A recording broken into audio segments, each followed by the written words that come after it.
Hey. Welcome to episode 89 of Awkwardly Awesome Podcast.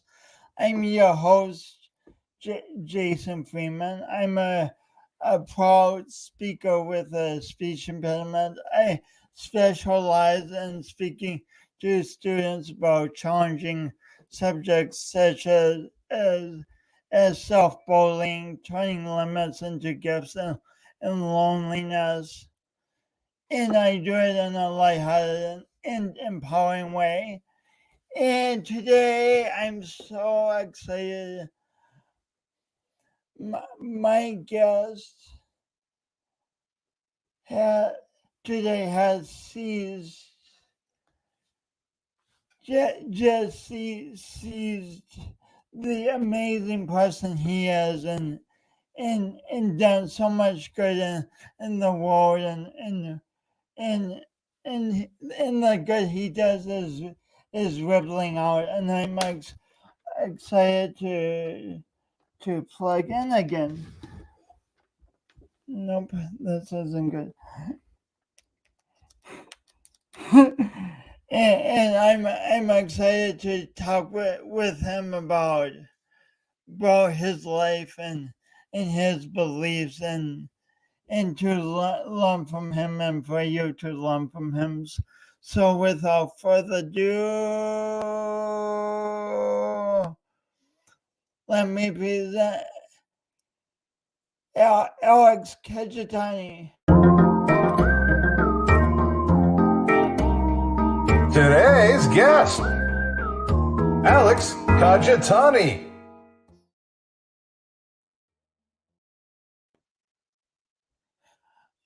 I got nervous and said Alex's name isn't the best. Alex Kajitani. Let me tell you about Alex. Alex Kajitani has been honored at the White House as a popular TEDx talk and was featured on the CBS Evening News, where Katie Couric explained, "I love that guy." Named 2009 California Teacher of the Year and a Top-4 Finalist for National Teacher of the Year. Alex is a highly sought-after keynote speaker who supports and motivates teachers and business leaders nationwide. He is known fondly around the world as the Rappin Mathematician. His first book, Owning It, was named recommended reading by the U.S. Department of Education, and he's just published a new book that is getting rave reviews, 101 Tips for Teaching Online. With that, please help me welcome Alex. Hey, everybody. Thanks so much for having me, Jason. 89 episodes. Congratulations. Hey, thanks, man. It's been such a trip. Thanks for being on. It's an honor to be here, man. You and I have been friends for about 10 years now? Yeah. We've been friends a long time, and it's so fun being your friend. Likewise. So I would love to start at the root of your life. Could you please tell everybody how you got the name Alex? Oh, yeah, actually I was my parents, they were when they were pregnant with me, they were actually living in San Francisco, California, and they were living next door to a struggling writer by the name of Alex Haley. As many people listening may know, Alex Haley went on to later to write the book Roots, which became one of the most popular television miniseries of all time. Famous author, and so when he lived next door to my parents, and so when my mom was getting ready, I was getting ready to be born, when my mom was getting ready to deliver me, they were rushing down the stairs to the hospital, and Alex Haley was just getting home. He was coming up the stairs. So he turned around, helped them down to the apartment and into their car. And as they were driving off, he said, hey, I hope everything goes well at the hospital with the birth of your child. And my mom in that moment turned to my dad and said, hey, let's name our child Alex. And my dad, knowing never to argue with a pregnant woman in labor, he said, okay. And so people have been calling me Alex ever since. But him and my dad, especially, they went on to be good friends for many years. And it's always, he's passed away. He passed away several years ago. But it's always just been such an honor to be named, not necessarily named after him, but to be named because of him. And of course, the big lesson there is never argue with a pregnant woman in labor. But yeah, that's how I got to be named Alex. So are you telling me that it's good to argue with a pregnant woman in labor? Well, that may just be something you've got to find out for yourself. Nice. So in grade school, did you dream of being a teacher when you grew up?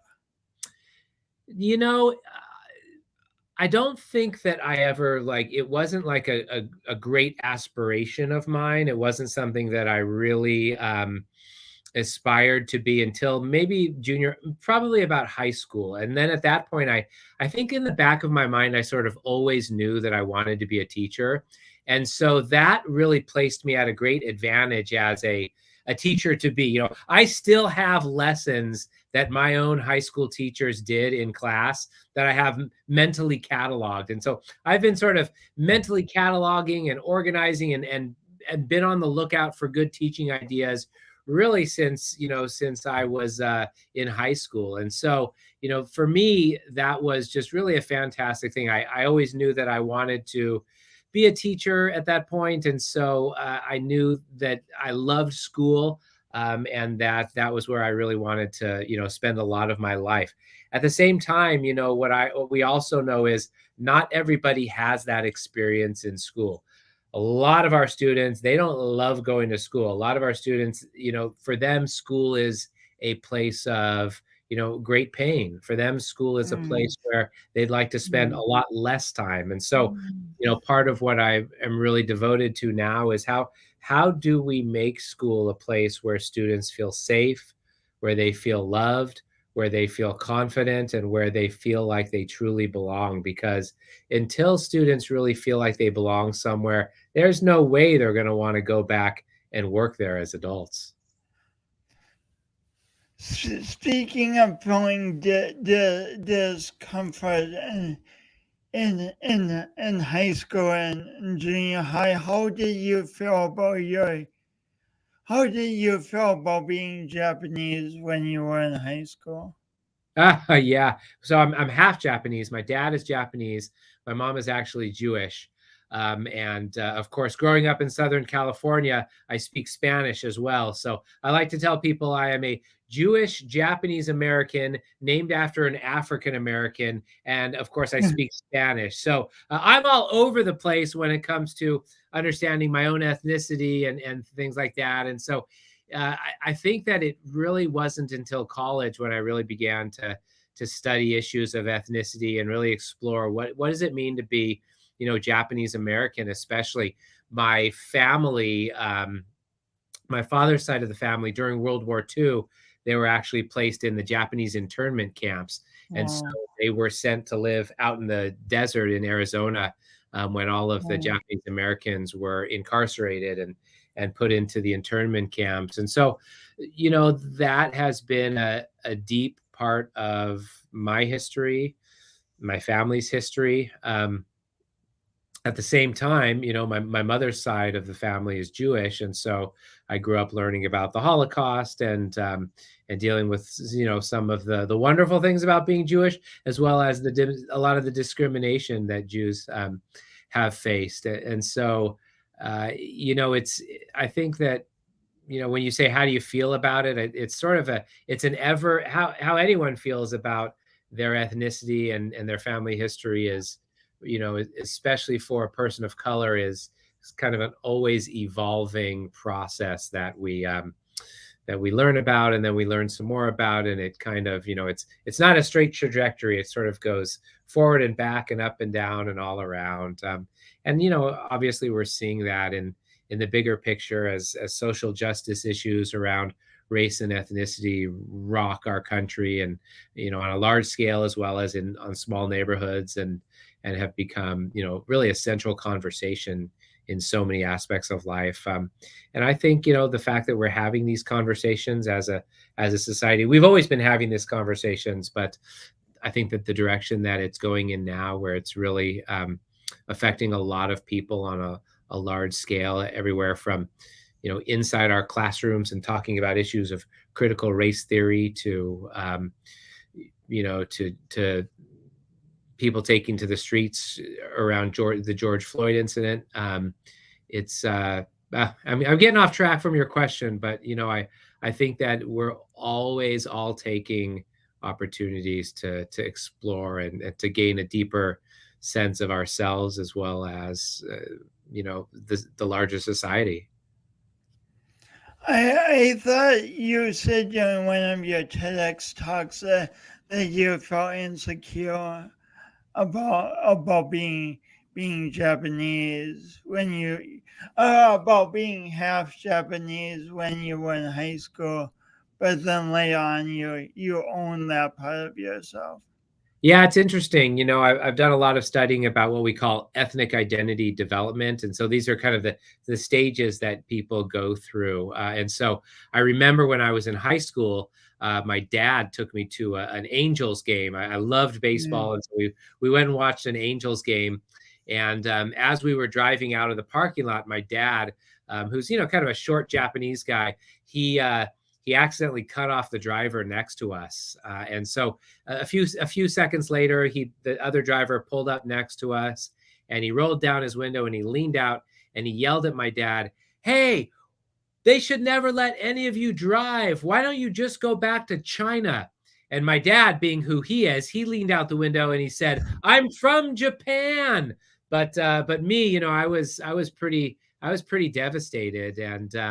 And so that was really an activating event for me, where I realized, oh man, there's a lot to this when it comes to our own identities, when it comes to discrimination and stereotypes and things like that. And so, instances such as that can sometimes, put us on this path where our race, our ethnicity is often something that we deny, or something that we shy away from, or something that we don't want to embrace. But what we also know is that when given opportunities, when I, to embrace it, to study it, to learn more about it. For me, it was when I went to college and I joined the, Japanese Students Association. Once we're given those opportunities to explore, then we come to not only a greater sense of peace with who we are, but also we become more confident in who we are, and not only see our ethnicity as something that we accept, but that something that really makes us who we are, and can be quite empowering as well. The Angel game story really shows how an offhand comment can really do so much damage to somebody. Like if you somehow met that guy, I would imagine he has no recollection of even saying that. Yeah, it is interesting. I've spoken with many adults who can remember that one comment from that one person, right? They remember that one time somebody said something to them, and it changed the way that they thought about themselves, or that they thought about the world. And what's interesting too is I've been a math teacher pretty much my entire educational career. And so when you ask adults, especially, about their experiences with, learning math, a lot of them say, "Oh, I really used to like math until I had this one teacher, or until this one time that this one thing happened, and then I felt so stupid, and then I didn't like math anymore." And so it is true, I think, that we often can trace, something that happened, good or bad, positive or negative, we can often trace it to this one thing that this one person said, which kind of either set us back or maybe sort of changed our trajectory on how we felt about something. Teachers really do have immense power to help the students find a positive trajectory or send them down a negative trajectory. Yep, that's the power of teaching, all right, that's for sure.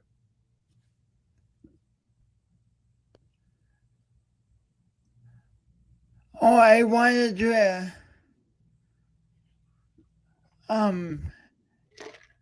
ask this because I mean I don't think about it as much as I could, but how does race come to matter and be so important to so many students? Well, I mean, it really is. It is a huge, unignorable, visible piece of who all of us are, right? And so, one of the things that I hear people say a lot, teachers, parents, people say a lot is, well, I don't think we should really pay attention to race. We're all part of the human race, and that really can be quite damaging for especially our students of color. I really have always seen that the key is not to eliminate racial differences, but really to incorporate racial differences, right?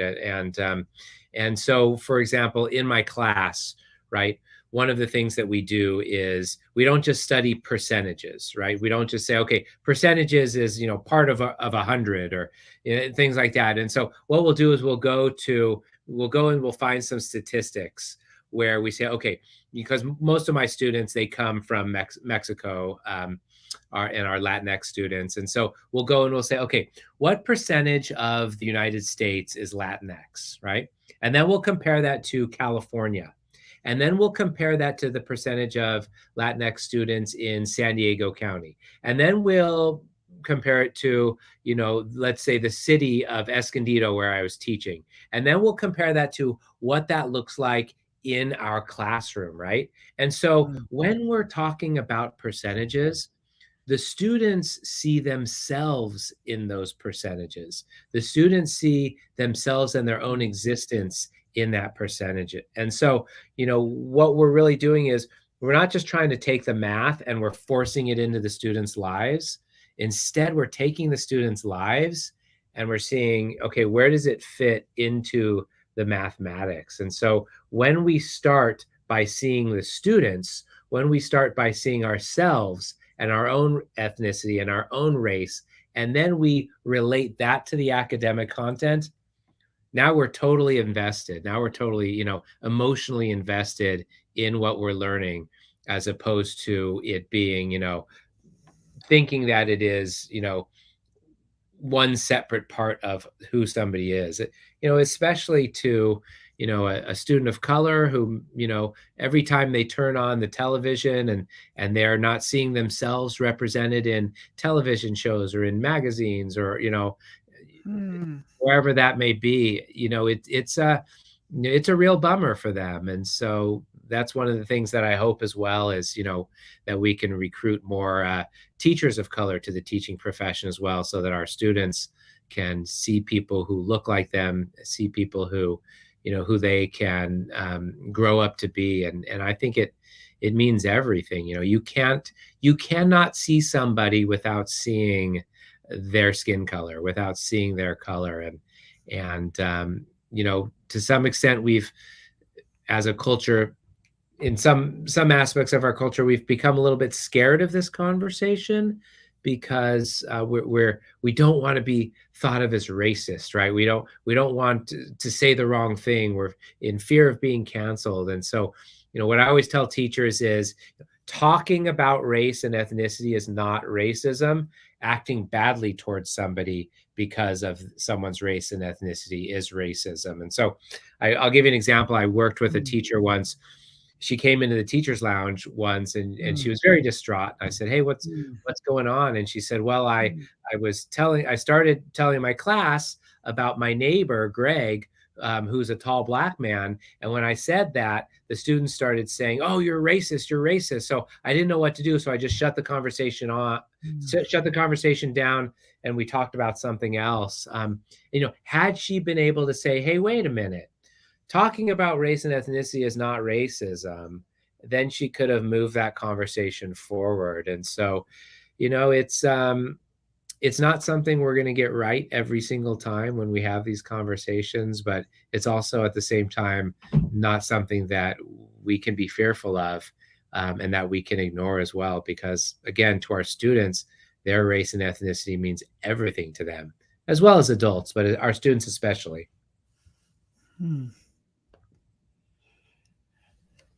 Dale says, Dale, Yeah, I'm seeing that. Go ahead. What? Oh, go ahead. I was just looking at Daryl's comments. Go ahead. So, have you heard of this Japanese legend samurai? Let's see here. He says, "Very fascinating, Alex. Since I was young, been into Bruce Lee, martial arts, and Asian culture. Have you heard of Japanese legend samurai Miyamoto Musashi?" No, I haven't actually, and so yeah, haven't heard of them, and definitely have heard of Bruce Lee, but I think Bruce Lee is Chinese.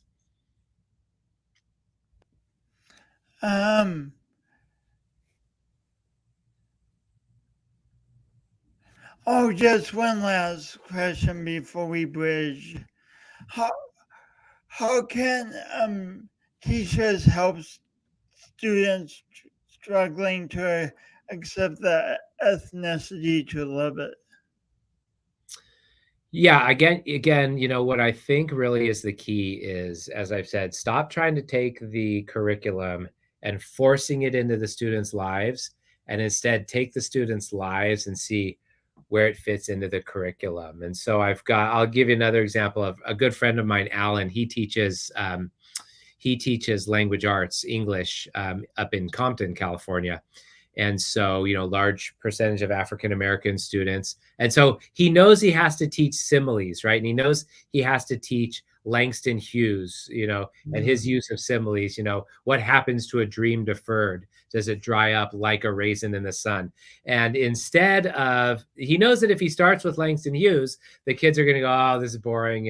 They may not be so engaged. So instead he starts with famous rapper Tupac, who has a line in one of his songs, "I'm stuck to my mattress like crazy glue," right? So he puts that line up, the students know it, and he's able to talk about similes. "I'm stuck to my mattress like crazy glue," right? So talking about what a simile is, then he can move that conversation into Langston Hughes. And so the students go, "Oh yeah, Tupac's talking about the same thing as Langston Hughes." Again, you start with something that's important to the students. You start with something that is current and relevant to the students in their lives and their ethnicity, and then teaching the content becomes much easier, as well as much more engaging for the students. As a new teacher, did you realize this way out of the gate that you had to make the content relevant to your students for them to like it? No, in fact, I did the exact opposite. I thought I was there to, teach the quadratic formula and how to add fractions with unlike denominators. And so I was in my first year, I was just absolutely struggling, quite honestly, to survive in my classroom. I couldn't seem to get my students to pay attention or sit still in their seats. And I certainly couldn't get them to remember, the math I just taught them 5 minutes ago. But what I realized is a rap song would come out on the radio on Monday, and by Tuesday they seemed to have every single word memorized. And so one day I thought, okay, I got to play on this strength, right? I gotta find out what my students are where their strengths are. And so one day we were studying adding and subtracting decimals. I decided to write a rap song called "The Itty Bitty Dot" about the decimal point. And I admit I went home and I practiced it all night in front of my mirror. And I wrote this song, and I thought to myself, I am so going to be the man when I come into school tomorrow. And so if there's any middle school teachers out there, you already know how this story turns out, or parents, right? Let's just say I was not the man, but I got everything ready. The students came in. I hit play. I busted out the itty bitty dot, and it was a total disaster. My students they gave you a standing ovation. They gave me whatever the opposite of a standing ovation is. In fact, I had one student, Josue Hernandez. He began laughing so hard he was clutching his stomach and shaking. He fell out of his chair, hit his head on the carpet. I had to send him to the nurse for an ice pack, and so I thought, okay, my career is over. But the next day they came in for the first time ever, very excited to be in my class. And they were asking me if I was going to rap again. And Josue actually asked me if I was going to quit teaching and be on MTV full time. And so, and of course, at the end of the week, my students' test scores shot through the roof on adding and subtracting decimals. And so I like to say I've been math rapping ever since. But, it was fascinating. My students actually came to me and they said, hey, you need to have a name. And so I was going to call myself the math rapper, but I really wanted them to have to say and spell the word mathematician. So I began calling myself the Rappin Mathematician. And along with my students, we made some videos. Well, those videos have gotten, hundreds of thousands of views on YouTube and are now being used in homes and classrooms all over the world to engage kids in math and make math cool. And so the Rappin Mathematician was born, and I've had the opportunity to go on to create other programs. I have a program called multiplicationnation.com, which is a wildly popular program where kids they log in and they can memorize their times tables. That's one of the critical foundation skills for being successful in math. But what it always comes back to is paying attention to the students, paying attention to what's important to them. And as the Rappin Mathematician would say, when it comes to adding and subtracting decimals, just line up the dot and give it all you got. I said, line up the dot and give it all you got. If you if you want the full song, just go to YouTube and search Rappin Mathematician or search my name and it'll come up. So Rappin Mathematician has been an extremely successful way for young people to learn math. And it all started with things weren't going well in the classroom, and so you had an idea and you had to experiment and implement this idea, and the immediate results were not, at least they appear not to be great. So what do you think made you go through with the idea and do the itty bitty dot for the first time instead of saying, that'll never work? Yeah, one of the worst things that a teacher can ever say is, I tried that once, it didn't work, right? Sometimes one of the worst things that anybody, especially us as adults, and I know that you have an entrepreneurial streak and entrepreneurial love of entrepreneurialism and entrepreneurship, as do a lot of the people that are watching. And so one of the worst things any of us can sometimes say is, I tried that once, it didn't work. Of course it didn't work. You only tried it once, right? So teaching is, really the real beauty in teaching is in reteaching, right? We try something, it doesn't work, but it kind of went well. There was this little part of it that did work. So we tweak it for next time, and then we tweak it for next time, right? And we're constantly rewriting and editing our own teaching.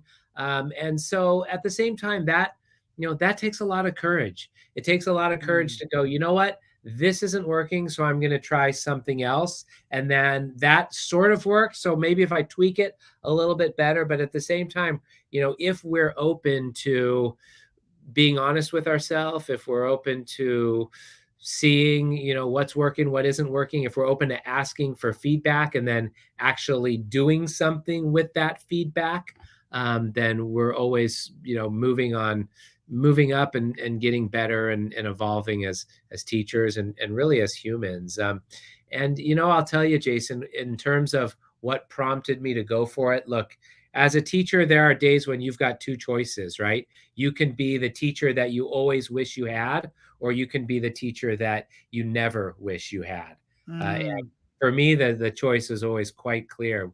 All of us, everybody listening here, they can think of teachers that absolutely just lit things up and were passionate and made things come alive. And we can all think of teachers who, we just we just fell asleep at our desks the more that they talked. And so as teachers every day, we have the choice, which kind of teacher do I want to be?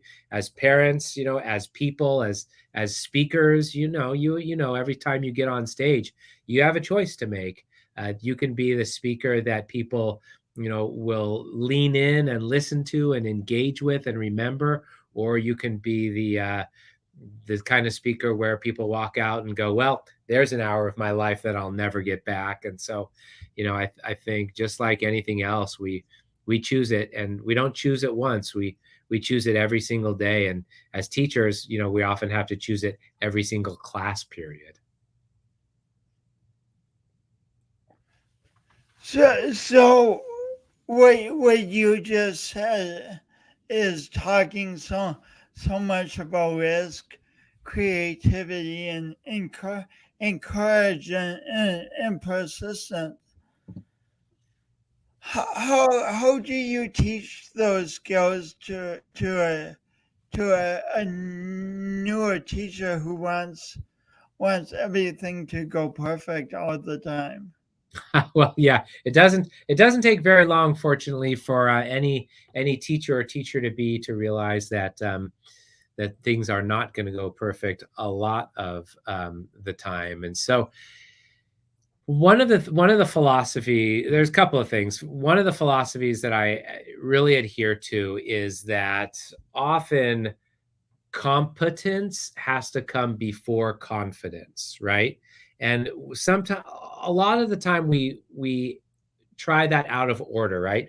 We build somebody up, whether it's our students or somebody that we're training, we tell them how awesome they are, or in your case, how awkwardly awesome they are, right? We tell them they're amazing. We tell them they're so great, right? But then when we put them in the job, then they've been built up so much, things don't go well, and then they suddenly think that they're not doing well, right? I see this all the time in mathematics, right? We tell students how amazing they are and how smart they are and how awesome they are, but then we put them in front of the academic content and they really struggle, right? Think about putting somebody in front of a piano and telling them that they're going to learn how to play the piano and just telling them how amazing they are, how awesome they are. Well, it's not going to take very long for them to realize, I don't know what I'm doing. I don't know how to play the piano. They just keep telling me that I'm awesome. At some point, you got to get in there and show them how the keys work, how to read music, things like that, right? And it's the same thing with training teachers. It's the same thing with, helping students with math. We just got to get them the skills that they need.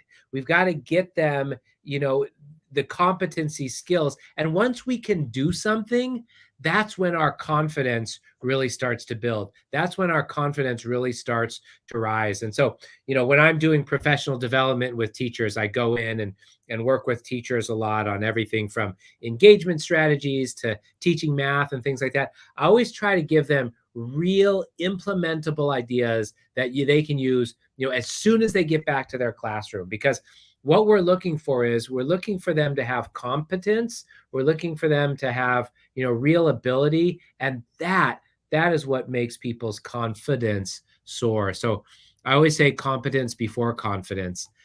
The other thing that I say is I love reading a lot of the books by Brené Brown. And one of the things that she talks about in her book, Daring Greatly, is that we've got to stop asking this age-old question of what would you do if you knew you could not fail, right? She says, let's stop asking that question. What would you do if you knew you could not fail? And instead, let's start asking a new question, which is, what is worth doing even if I fail? What is worth doing even if I fail? Exactly. We've got to get to that point where we accept that, you know what? This might not work out. This might not go as planned. This might be a total failure. Is it worth doing even if I fail? If it is, then, you got to go for it, and you got to try it. And so a lot of times, are so terrified of failure. And I don't even know if failure is really even the right word. Sometimes one of the things that I'll do when I introduce a new concept in mathematics is I have what I call average fail time, right? So it's just something that I made up. It's not scientifically based, but I'll tell the students, okay, today we're going to learn about the quadratic formula, right?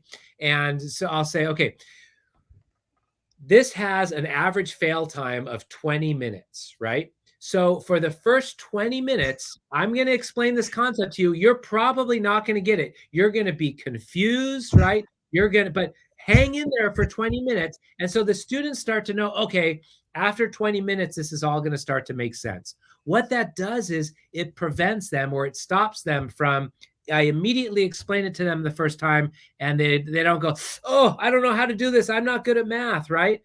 Instead, they know, okay, Kajitani said there's a 20-minute average fail time here, which means I'm not going to get it for about 20 minutes. And sure enough, at the 10-minute mark, I could say, okay, don't worry if you're not getting this. We're only halfway toward our 20 minutes. Now, I always, and at the 20-minute mark, it starts to make sense. Now, of course, I'm a math teacher, so I always call it average fail time, right? So if someone takes a little less, hey, it's an average. If someone takes a little more, hey, it's an average, right? But that really is, I think, one of the things where what if we just put it up there up front, right? What if anybody if you're going to learn a new sport or anything as an adult or anything that you want to do, what if they just told you right up front, you're going to have a fail time of 72 hours or 30 days or whatever.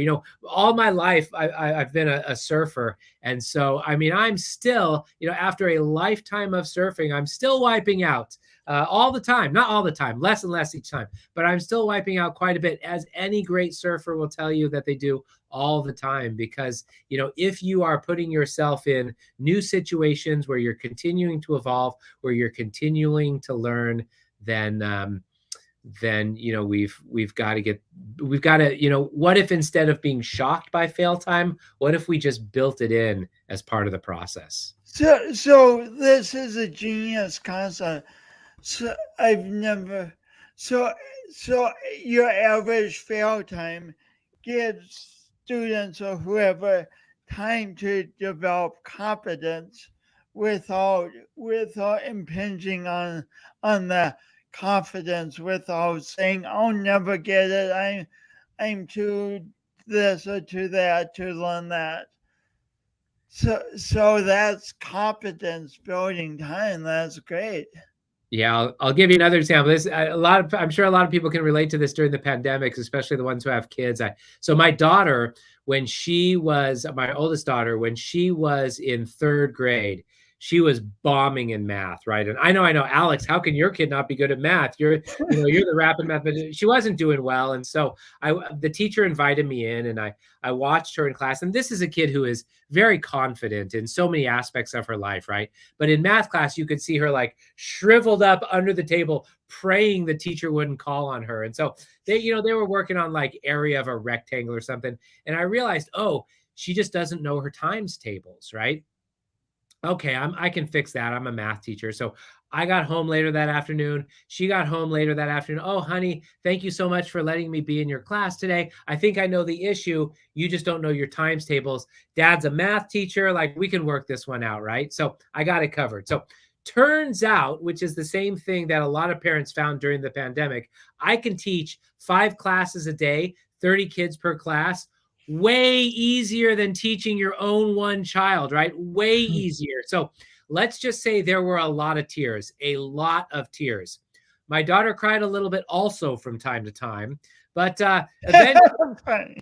eventually we got those suckers knocked out. And and then a month later, I was back in her class watching. They were starting long division. There she was, raising her hand, very confident, because she now had the competence that she needed in order to be successful in math class. And so that's part of what, set me off on this trajectory to create multiplicationnation.com, which is not every kid has a parent who's going to advocate for them. Not every kid has a teacher who's going to advocate for them. Not every kid is going to advocate for themselves. And so I wanted to give all of the students this opportunity to, it's this program, they can log in. There I am teaching the times tables. I work with them. I make sure they know it.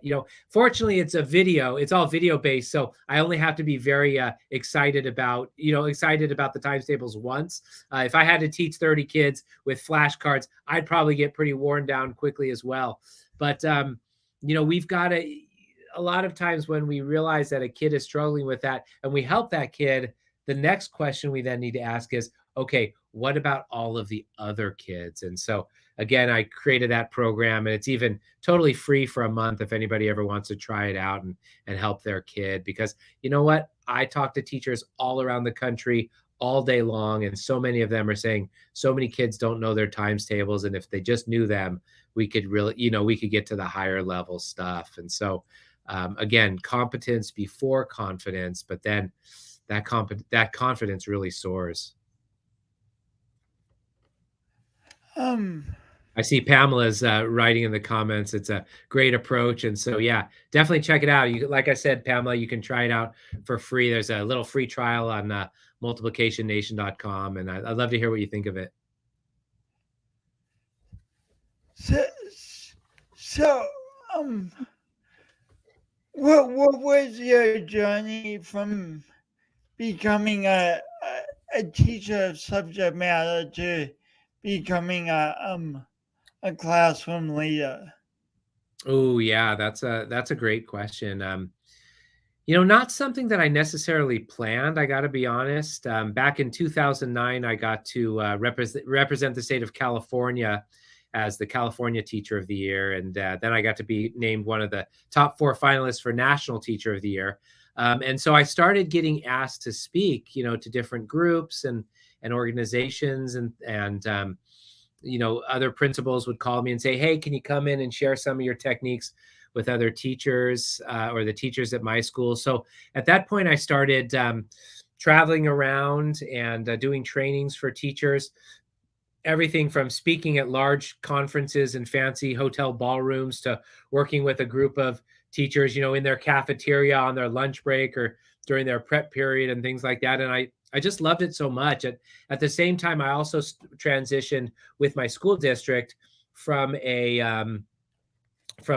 being in the classroom to mentoring other teachers. I started mentoring new teachers, and I was going around the district helping teachers utilize data in order to, how to read data, how to look at data, how to design lesson plans around the data to really identify, opportunity gaps and gaps in student knowledge and things like that. And so I just really loved mentoring other teachers, working with them. I also really enjoy working with adults. Teaching kids and teaching adults is a totally different skill set. And so I found that it was one that I was really, really good at. Before I was a teacher, I actually managed a multi-million-dollar seafood restaurant in Santa Barbara, California. And so I had been studying issues of leadership, and, I was a young, 23-year-old manager, and I had to hire and fire people who were twice my age and train them as well. And so I really just have always loved working with adults. And now I just think of it as having a much bigger classroom. When I, instead of me working with 30 kids, when I work with 30 teachers who work with 30 kids, well, now I've expanded my classroom to 900 students. And so I just really feel like this is where the universe wants me now. And so I've been really fortunate. I left my school district, and now I'm speaking and writing and consulting full time. I get to do everything, like I said, from speak to students and teachers to I do a lot of work with business leaders and on leadership. And so I just am so lucky to get to travel. I do a lot on Zoom, virtually, obviously, these days, but My travel schedule is pretty full for the summer with working with different schools and things like that. And again, people always ask me, why do you teach? Why did you become a teacher? And I always say it's because it sounds self-centered, but I always say it's because I want to live forever, right? I mean, machines fall apart, money runs out, beauty fades, but when we share our ideas, really that idea is the only thing that can get passed down from generation to generation. Our ideas are really our only true possessions that can continue to last, and they might evolve or morph, but when we pass our ideas to somebody else, when we help somebody else, when we really allow our ideas to be out there and to share them, then I think we live forever. And so that's why, again, when people say, why do you teach? I always say, it's because I want to live forever. And whether we are, in an official teacher capacity, or we're just helping our own kids with something, or, helping our friends, or trading ideas or stories with our colleagues, I really think that, when we share our ideas, then we live forever. And again, as self-centered as that may sound, that's what I'm in it for. So you know that now, and I hear the passion within you, but let's back up. I've never heard this before. You were managing a multi-million-dollar seafood restaurant at 23 years old. Well, there's a funny story behind that as well. When I finished college, I went to be a social worker. And so I got my first job out of college as a social worker.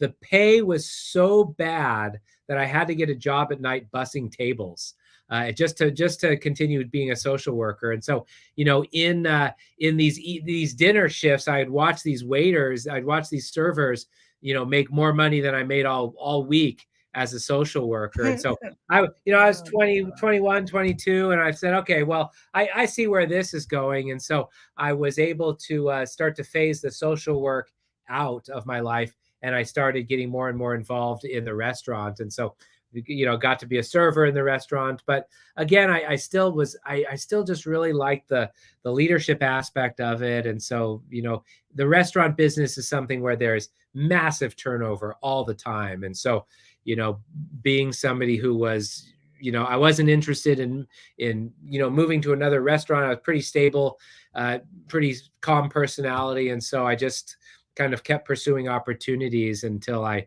began managing the place. And, I learned along the way. I made a bunch of different mistakes. And then ultimately, I got to tell you, at some point, as I started to, hit my 30s, I thought, what? There's this thing that I've kind of always known since high school, which was that I wanted to be a teacher. And so at that point, what I had seen in the restaurant business as an opportunity started to become, a bit of a straitjacket, in terms of that it was really holding me back from doing what I knew that I always wanted to be doing, and the life that I really had always envisioned for myself. And so, fortunately, I was still single at the time. I didn't have any children, so I left the restaurant and went back to graduate school and got my teaching credential and started working as a teacher. And it's funny, I still use my restaurant management skills every single day as a teacher. I mean, a parent comes to me to complain about, something that their student said. And I'm like, you know what? I can handle this no problem, after dealing with somebody who, found a bug in their food or something like that. And so I think, being able to transfer skills from one job to the next is something that's really critical, and something that I tell my students about all the time, that, this isn't just about math. This isn't just about adding and subtracting, or, being able to convert fractions with add fractions with unlike denominators. This is about math is the ability to organize information. It's the ability to go, okay, what are all of the possibilities here, and how can I get the outcome that I want? And it's that ability to stay calm and to stay focused, even though you're starting to get frustrated or you don't want to do it, right? It's that ability to stay organized. And so, to me, math isn't just this one little thing. It's everything in terms of, how we approach life and how we really see the world. And so I'll tell you, Jason, when you are out there living your purpose, when you're out there doing what you know that the universe sort of intended for you to do at that time, it can change over the years, as all of our purposes certainly have. But it really is. It's not only a wonderful feeling, but it's a wonderful opportunity to just be effective at what it is that we do. And I got to say, that's why I think I've always just loved being friends with you and talking to you. I miss you here in San Diego. I miss our lunches. We've had some great lunches and meeting up and things like that. But I just, when I get an opportunity to talk to you about the passion, the purpose, and the inspiration that you're bringing to the world, man, it not only does it light me up, I know it's lighting the whole world up as well. Thank you, my friend. Just a few more questions. So you were talking about how teaching math ripples beyond like teaching the exact concepts, and part of that is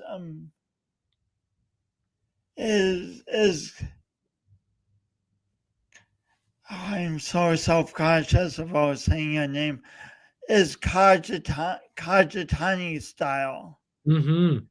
Talk, how did Kajitani style come to be a great teaching tool for you?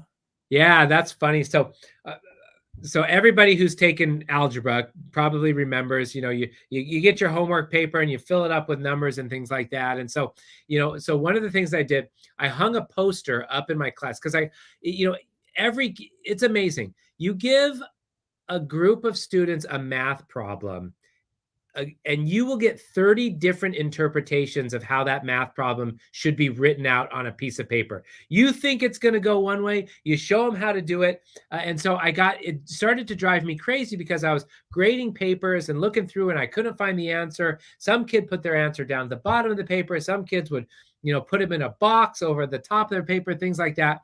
Some kids' papers I couldn't even read at all. And so I hung a poster up in my classroom that said, okay, this is exactly how I want you to format your homework, right? They had to write their name, date, and period up on the top right-hand corner. They had to number each problem. They had to skip lines between problems. They had to circle their final answer, right? Then I did this one little thing. I put this poster up, but I felt like it was missing something. So on the poster, I wrote Kajitani style, right? So that when I was going around looking at kids' papers, I didn't have to say, hey, how come you didn't circle your final answer? Or how come you didn't skip lines? I could just say, hey, you need to do your homework in Kajitani style, right? I just owned it. I claimed it and I just called it Kajitani style. Now, the truth is it's the same thing math teachers have been doing for years, many math teachers, right? I just decided to name it Kajitani style. So what happened though, so the students would start formatting their homework paper like this. But what would happen was Kajitani style became something much more than just how you format your homework, right? It started to become a part of the class culture. And so when I would walk in with a new haircut, the kids would go, hey, nice haircut. That's a Kajitani style cut right there. Or once I spilled mustard on my shirt and I wiped it off, but I still had a huge stain on my shirt. So I just owned it. I walked in, I said, check it out, everybody. It's mustard on the shirt. That's the new Kajitani style. And they didn't really go for that one either. But, what happened is over the course of the school year, the students started to develop their own style. And a loud and rambunctious student like Myra, we'd call that Myra style. Or a quiet and shy kid like Victor, I could celebrate that as, oh yeah, that's Victor style. And all of the weird and awkward things that our students would walk in thinking about themselves, instead, we got to start celebrating that as their style. And, let's be honest, there are some weird and awkward things that all of us as adults have, about the way that when we walk into a room. But what if instead we could start to develop that as our own style? And, when I first started rapping, I thought I had to be like Snoop Dogg or Eminem. You know, I'm still hopeful, but I had to become confident. He's a hope. I had to become comfortable, you know, just being that weird and wacky teacher who was willing to get up and rap. And the truth is, it's not about rapping, you know, it never was. It's just about taking the things that we love, taking the things that our students love, and just putting it into the work that we do every single day. You know, at the beginning of this show, I said, you know, what I really want to do is I want to make students feel safe, feel loved, and feel confident, feel like they have a place in my classroom where they belong. And so we can only do that when we stop trying to, you know, belonging is not fitting in, right? Belonging is helping people feel like they are free to be themselves in any situation. And so, you know, when somebody can really celebrate their own style, that's when true belonging really starts to take place. Well, when people can celebrate their own style, that's when true belonging really takes place. I'm looking forward to Freeman's style sometime. Maybe there's a poster in that one as well, but you know, we see it every time. Every time you know, we jump on to Awkwardly Awesome, is there it is. You know, you get to interview everybody about their own style, but at the same time, it's your style that's shining through the brightest. Just thank you. Just a few more quick questions. Yeah, What's the secret? What? I said for you, I've got all day. Oh, thank you. What's the secret to cultivating a powerful presence in the classroom and in life? What is the secret to cultivating a powerful presence in the classroom and in life? You know, no big secret here. I think it's just being real. You know, our students know when we're faking it, and our colleagues and our friends know when we're faking it. And the only thing that we can really do to be our most powerful selves is to just be authentic, be real, and be honest about who we are. That being said, I did get some great advice once on the that I share with my students on really the 3 pillars of success, and I'll share them with you. They're very high level. Are you ready? Here they are. Say please, say thank you, and do what you say you will do. Let me say that again. Say please, say thank you, and do what you say you will do. If all of us said please and thank you and just did what we said we were going to do, if all of our students did that, I think it would be a much different world. That's very simple. That's very simple. I like it. I ask all my guests this. I talk about the power of imperfect best in my work as some of it. And we've talked about this before, but to me, imperfect best means we envision the best we have for our lives. And then when imperfections come up, we notice them and learn from them and move forward towards the best.